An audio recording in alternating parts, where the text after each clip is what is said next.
आज की वीडियो में हम पढ़ने वाले हैं इनऑर्गेनिक स्पेक्ट्रोस्कोपी। इनऑर्गेनिक स्पेक्ट्रोस्कोपी में दो मेन टॉपिक आते हैं। One is ESR spectroscopy and the another one is Mossbauer spectroscopy. आज की वीडियो में हम पढ़ने वाले हैं ESR स्पेक्ट्रोस्कोपी इन डिटेल। जैसा कि नाम में है ESR स्पेक्ट्रोस्कोपी मतलब electron spin resonance spectroscopy. It is also called as EPR spectroscopy. EPR spectroscopy means electron paramagnetic resonance spectroscopy. Because you can see here name है इलेक्ट्रॉन स्पिन, तो ये basically work करता है इलेक्ट्रॉन की spin पे। इसमें first condition होती है electron unpaired electron must be present. Electron unpaired होना इम्पॉर्टेंट है यहाँ पे। बिकॉज अनपेड इलेक्ट्रॉन होगा तभी कुछ स्पिन आएगी, स्पिन वैल्यू। सपोज कोई भी एटम लेते हैं, we will take hydrogen atom. Hydrogen atom को लेंगे तो 1s1 होता है इसका electronic configuration. You can see here 1s1 है, मतलब s ऑर्बिटल में एक ही इलेक्ट्रॉन है, तो ये अनपेयर्ड है। तो ये इसका वैल्यू होगा, मैग्नेटिक स्पिन वैल्यू इज +½ अगर ये अपवर्ड डायरेक्शन में। बट अगर ये डाउनवर्ड डायरेक्शन में होता है तो इसकी वैल्यू होती है -½ ओके। ये तो हो गया इलेक्ट्रॉन का स्पिन। क्यों अनपेड इलेक्ट्रॉन चाहिए? बिकॉज सपोज पैड इलेक्ट्रॉन है, तो पैड इलेक्ट्रॉन में एक अपवर्ड में होता है और एक डाउनवर्ड डायरेक्शन में। अपवर्ड का होता है +½ राइट, एंड डाउनवर्ड का होता है -½ +½ -½ हो जाता है 0। Spin, total spin is 0। Total spin must not be equal to 0। यहाँ पे कुछ स्पिन होना चाहिए। ये हो गया first condition okay. The second condition is nucleus spin. जो न्यूक्लियस है, न्यूक्लियस का स्पिन 0 नहीं होना चाहिए, it must not be equal to 0। Nucleus spin क्या है? I value. ये तो सेटिस्फाई हो जाता है सेकंड कंडीशन। हम लोगों को डिस्कस करना है first condition which is very important. इसको अच्छे से समझेंगे कुछ एग्जांपल्स लेके। सपोज अब यहाँ पे हम लोग ने हाइड्रोजन एटम लिए थे। अब मैं आप लोगों को हाइड्रोजन मॉलिक्यूल लेकर दिखाती हूँ। हाइड्रोजन मॉलिक्यूल है, इसका एमओ डायग्राम अगर बनाएंगे यू कैन सी दैट यहाँ पे एक हाइड्रोजन का ऑर्बिटल, यहाँ पे एक हाइड्रोजन का orbital, and ammo diagram will be like this.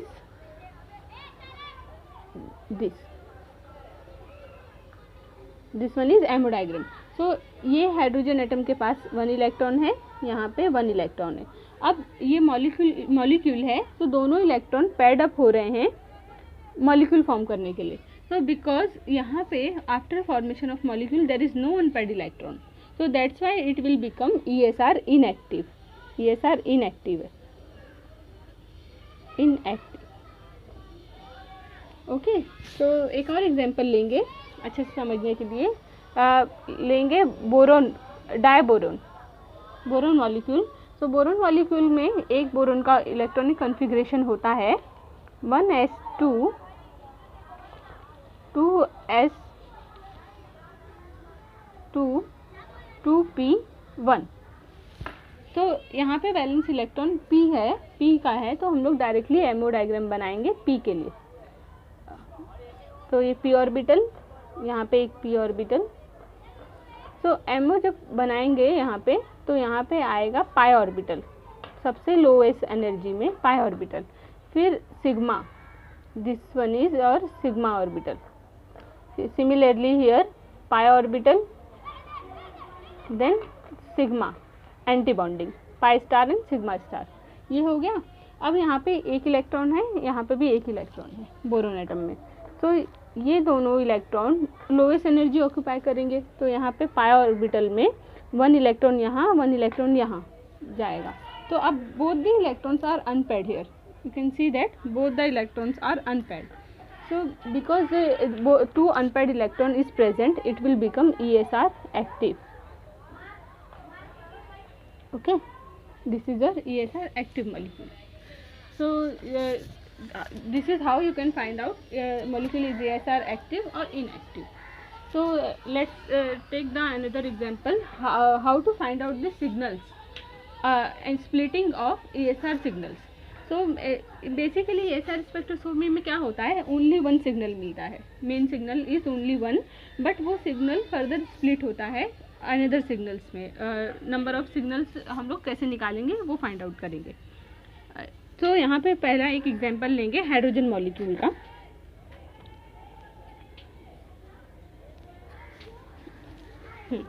Hydrogen, because मैं यहाँ पे मैंने ऑलरेडी एक्सप्लेन किया है, हाइड्रोजन मॉलिक्यूल में एक भी अनपेयर्ड इलेक्ट्रॉन नहीं है, तो ये ASR एक्टिव नहीं है, इनएक्टिव है. तो इसको एक्टिव करने के लिए आइदर ये इलेक्ट्रॉन रिमूव कर देंगे, ये वन इलेक्ट्रॉन, और एक इलेक्ट्रॉन ऐड कर देंगे. तो अगर एक इलेक्ट्रॉन रिमूव करेंगे तो ये ऑर्बिटल में, दिस ऑर्बिटल में वन इलेक्ट्रॉन बचेगा, तो इसकी स्पिन हाफ हो जाएगी. That means it will become ASR active. और अगर ऐड करेंगे तो यहाँ पे एंटी बॉन्डिंग में एक इलेक्ट्रॉन आएगा, सो इसकी स्पिन हाफ हो जाएगी and it will become ASR active. So either we can add one electron or we can remove one electron. So here we can see that in from H2 molecule I am removing one electron, so it will become H2 one electron plus. This is our cationic radical.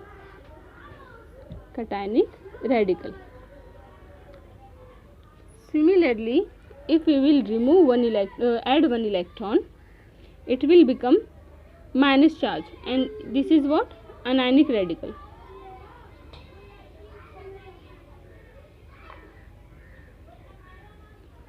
So ये तो हो गया how we can make it ASR active. ये active molecule है. अब से कितने signals मिलेंगे वो कैसे कैलकुलेट करेंगे. So see here you can see that H2 में यहाँ पे एक फॉर्मूला होता है सिग्नल्स कैलकुलेट करने का, that is 2ni+1.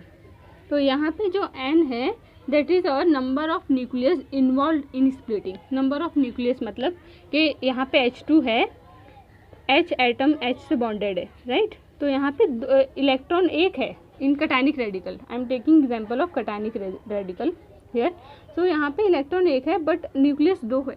You can see that 2 nucleus is there. So 2 × 2 it will become 2 × 2. And I value क्या है यहाँ पे हाइड्रोजन के लिए, प्रोटॉन के लिए आई वैल्यू हाफ होता है. So we will take 1/2. Okay. So 1/2 plus 1.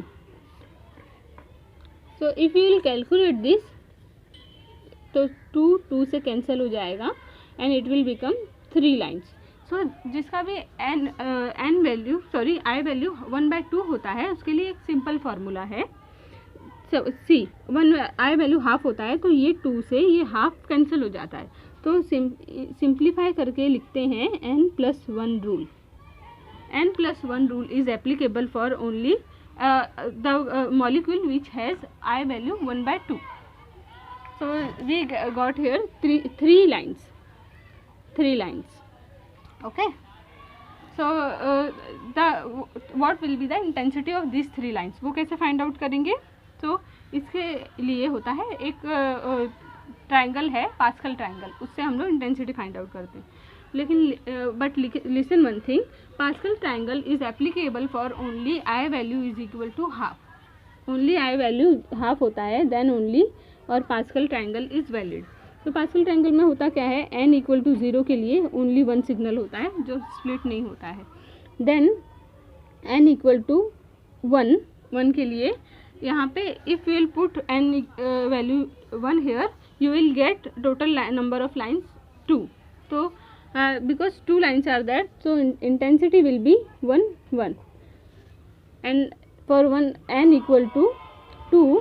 तो इसको क्या करना है, दोनों का addition. We are taking addition of this, तो इसका 2 हो जाएगा in between, then 1.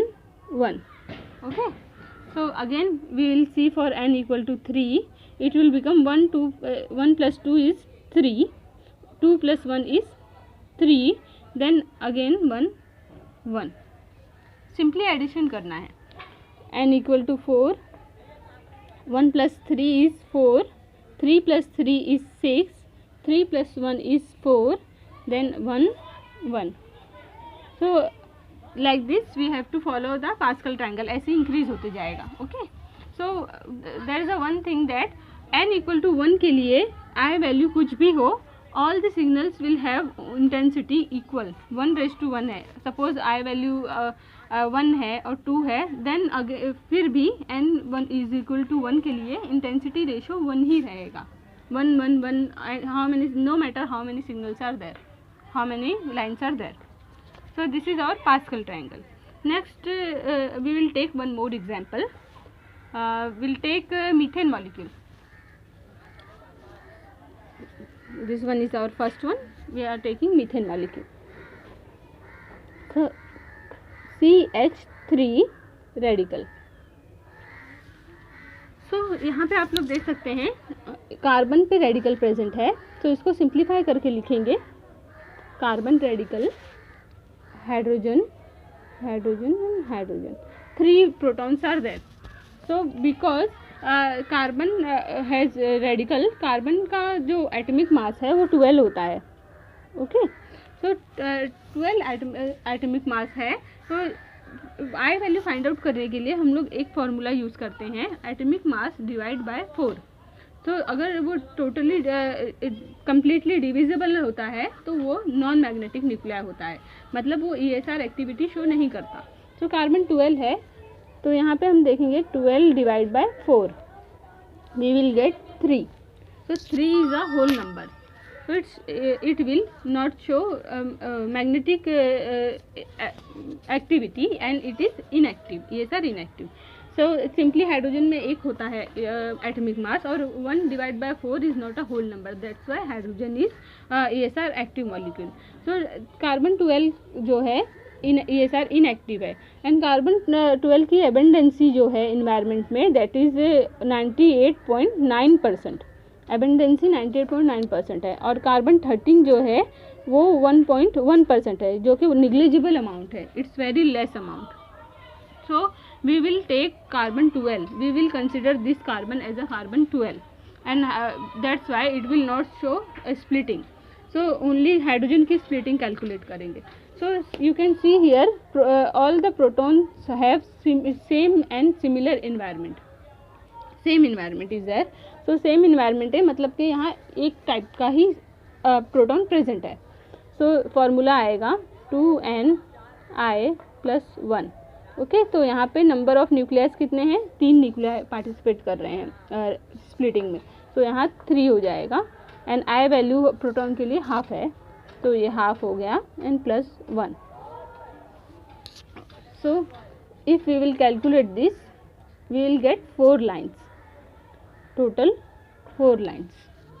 So 4 lines है, n इक्वल टू 3 है, तो इंटेंसिटी रेशो क्या होगा, 1:3:3:1. ये ऐसे 4 लाइन आएगी. सिग्नल्स, हाँ अब बात करते हैं सिग्नल्स की, ऐसे 4 लाइन्स आएगी. तो ESR स्पेक्ट्रोस्कोपी में हम लोग केमिकल शिफ्ट जो होता है वो H1 NMR में आप लोग ने देखा होगा, डेल्टा से डिनोट करते हैं इन प्रोटॉन NMR. तो यहाँ पे वो केमिकल शिफ्ट वैल्यू को G वैल्यू से डिनोट करते हैं, G वैल्यू इन ESR में G वैल्यू होता है. और सेम यहाँ पे H1 NMR में शार्प सिग्नल मिलता है, शार्प सिग्नल, बट ESR में क्या होता है, ब्रॉड सिग्नल्स आते हैं, ब्रॉड सिग्नल्स आते हैं. सो ये जो ब्रॉड सिग्नल है ये डिफ़िकल्ट होता है फाइंड आउट करने के लिए एग्जैक्ट पॉइंट. सो इसको मिनिमाइज करने के लिए हम लोग एक और टेक्निक यूज़ करते हैं, वो है डेरिवेटिव लेते हैं इसका, first derivative, it's very first derivative we are taking. Then after taking derivative we are getting sharp peak, ऐसे शार्प पीक हो जाती है. Okay, so here we can find out the sharp peak. So the next why we are getting the broad peak, question is that why we are getting broad peak. So according to Heisenberg uncertainty principle we all know that जो width है वो inversely proportional होता है relaxation time के साथ. सो यहाँ पे relaxation time जो है ज़्यादा रहेगा तो विड्थ कम होगा, और रिलैक्सेशन टाइम कम होगा तो विड्थ ज़्यादा होगा। तो ESR स्पेक्ट्रोस्कोपी में क्या होता है, रिलैक्सेशन टाइम जो है वो कम होता है तो विड्थ ऑफ पीक ज़्यादा होती है, और वैसे ही प्रोटॉन NMR में रिलैक्सेशन टाइम जो है वो कम ज़्यादा होता है, यहाँ पे ज़्यादा होता है रिलैक्सेशन टाइम और विड्थ कम होती है। तो यहाँ पे रिलैक्सेशन टाइम जो है वो कम होता है तो पिक की विड्थ ज़्यादा होती है। Okay, that's why we are getting broad peak. तो इसको फर्स्ट डेरिवेटिव लेके हम लोग शार्प पिक में कन्वर्ट करते हैं। तो अगर बात करेंगे यहाँ की तो 4 लाइन्स आ रही है। 4 लाइन्स कैसे आएगी? सो ये ऐसे intensity ratio first line is less than the second and third, तो यहाँ पे ऐसे मिलेगा। फिर ये 2 लाइन सेम इंटेंसिटी की, फिर ये कम इंटेंसिटी की, तो यू कैन सी 1 3 3 1 ऐसा मिलेगा। Okay, so this was a example of methane. एक और एग्जांपल लेंगे इथेन का,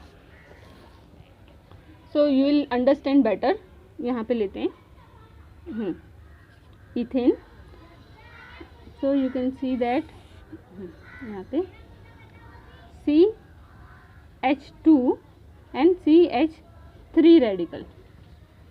सो यहाँ पे आप इसको ओपन करके अगर लिखेंगे तो ये होगा CH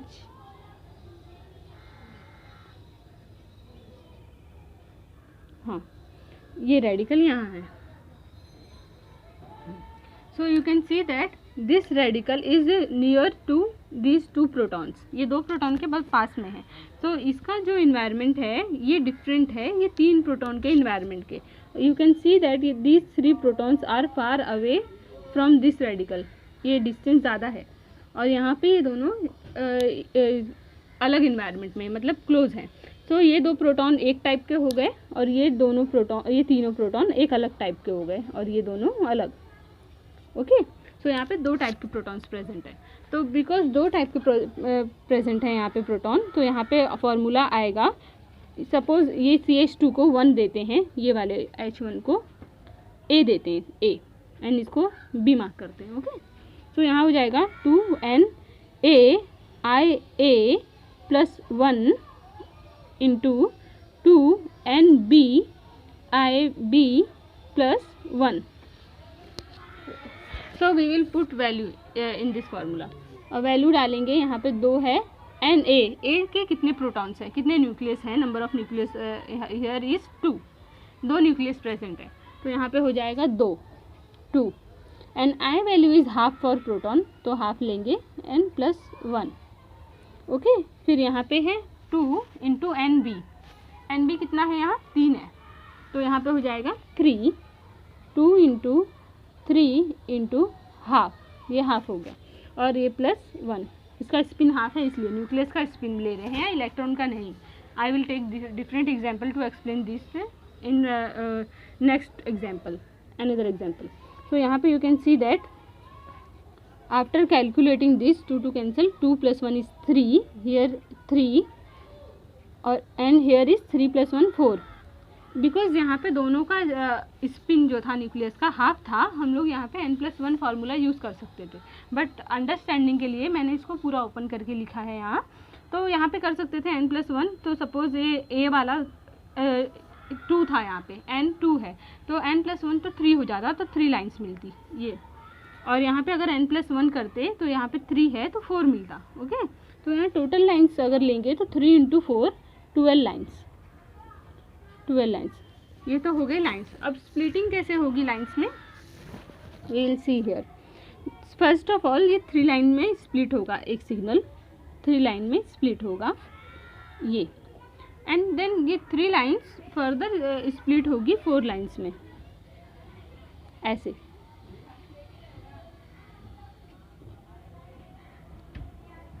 ऐसे 4 लाइन्स में।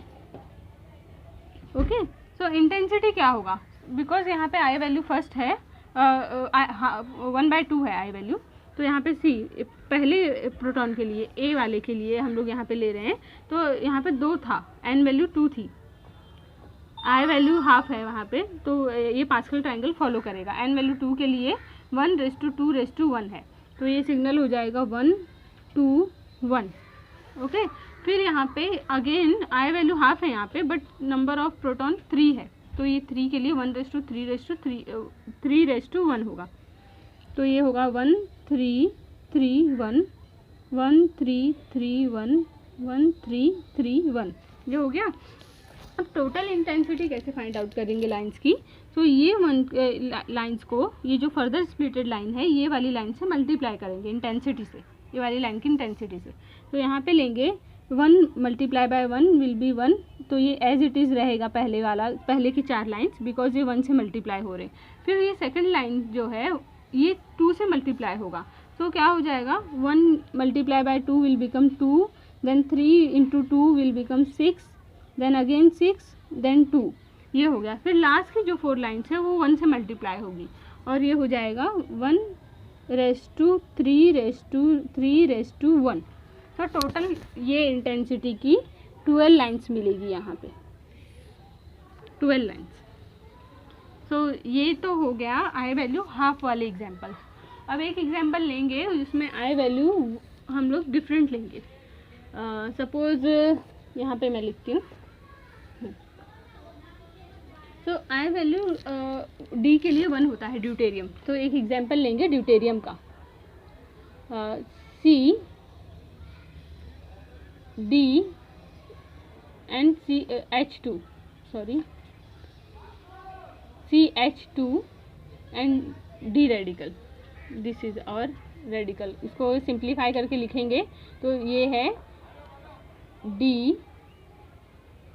H एंड H, हाँ CH एंड H, ओके, ये रेडिकल है। तो यहाँ पे आप लोग देख सकते हो, यहाँ पे एक ड्यूटेरियम है और 2 H आयन है।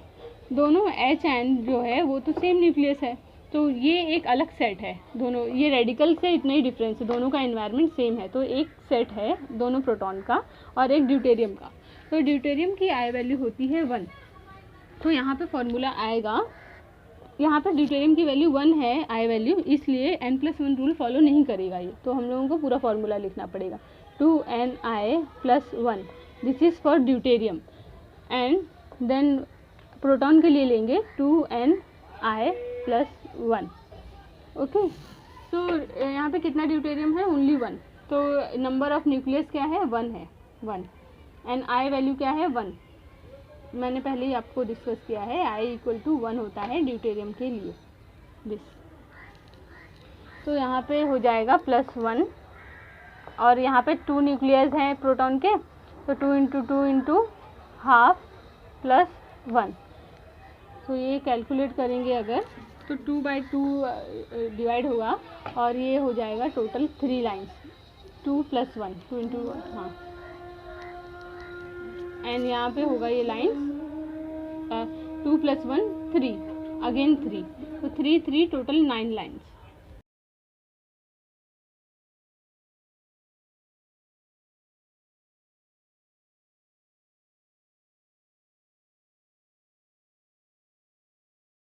एंड 9 लाइन्स की इंटेंसिटी क्या होगी?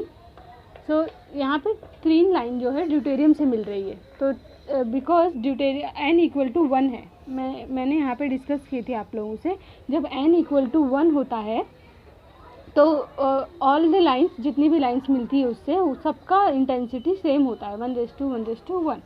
तो यहाँ ड्यूटेरियम से जो 3 लाइन है उसकी इंटेंसिटी 1:1:1 होगी।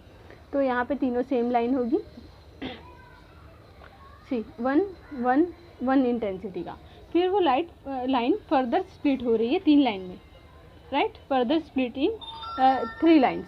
तो यहाँ पे ये 3 लाइन्स में स्प्लिट होगी।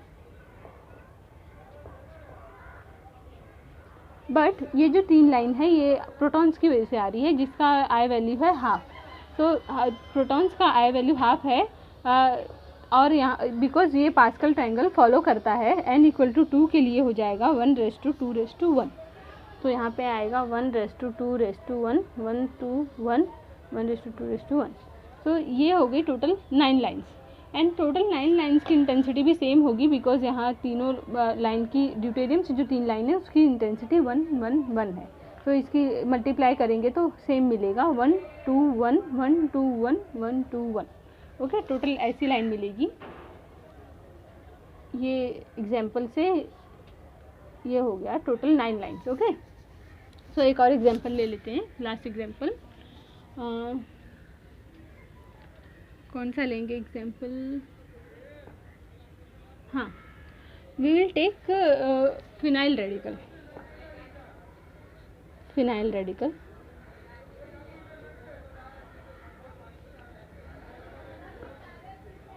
सी this is our phenyl radical.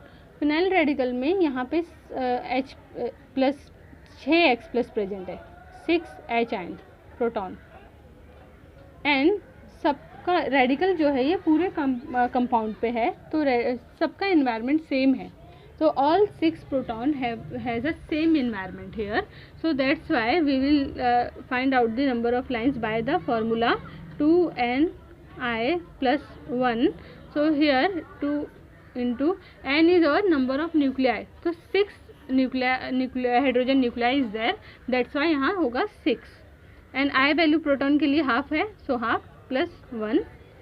So you can see that 2 cancel by 2 हो जाएगा, 6 plus 1 7 lines.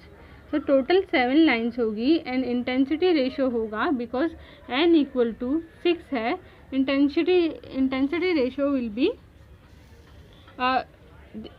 For 6 line we will calculate from here. See for n equal to 5 क्या होता है, 1 रेस टू 5 रेस टू 10 रेस टू 5 रेस टू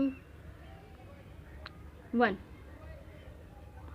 नो सॉरी 10 रेस टू 10 रेस टू 5 रेस टू 1। तो यहाँ क्या होता है 1 5 10 10 5 1 होता है। तो n इक्वल टू 6 के लिए अगर लेंगे तो 1 6 20 1 6 15 20, I will write down here you can see clearly 1 6 15 20 15 6 and 1, total 7 lines are there, you can see here. So middle line की इंटेंसिटी बहुत ज़्यादा होगी, इस तरह का सिग्नल आएगा।